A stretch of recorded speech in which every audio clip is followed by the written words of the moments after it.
আজকে আমি তোমাদেরকে দেখাবো কাগজ দিয়ে কিভাবে সুন্দর করে গোলাপ ফুল বানাবে। প্রথমে আমি কাগজগুলো বটে নিলাম। দেখো, তারপর এক এক করে অনেকগুলো কাগজ একসাথে করলাম। তারপর মাঝখান দিয়ে একটি পিন বরাবর আটকে নিলাম। দেখো, তারপরে কাগজগুলো একসাথে করলাম।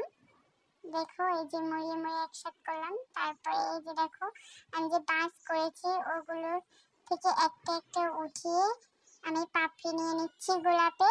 দেখো তোমরা, এই যে দেখো কি সুন্দর করে আমি একটা একটা করে ছাড়িয়ে নিচ্ছি। একটা একটা করে বাস নিয়ে নিলাম আমি। এই যে দেখো, খুব সুন্দর করে আমি, এই যে দেখো, খুব সুন্দর করে দেখো, এই যে উঠিয়ে উঠিয়ে নিয়েছি।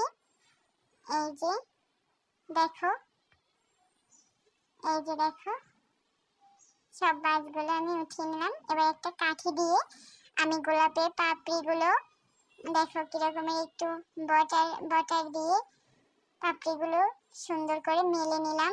দেখো, গোলাপের মতো একদম কড়া পাপড়ি আমি এরকমের একটা কাঠি দিয়ে করে নেব। এই যে দেখো,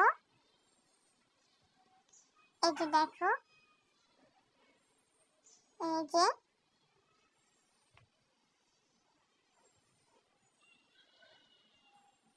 এই যে দেখো, এই যে দেখো, হয়ে গেল আমার সুন্দর একটা গোলাপ। এবার আমি একটা পাতা দিয়ে দেব। এই যে, তারপর একটা গুনার স্টিকটা আমি সুন্দর করে একটা টেপ দিয়ে পেঁচিয়ে নেব। আর একটা পাতা আমি ঢুকিয়ে গুনার সাথে পেঁচিয়ে নেব। এই যে দেখো, এই যে আমি এবার টেপ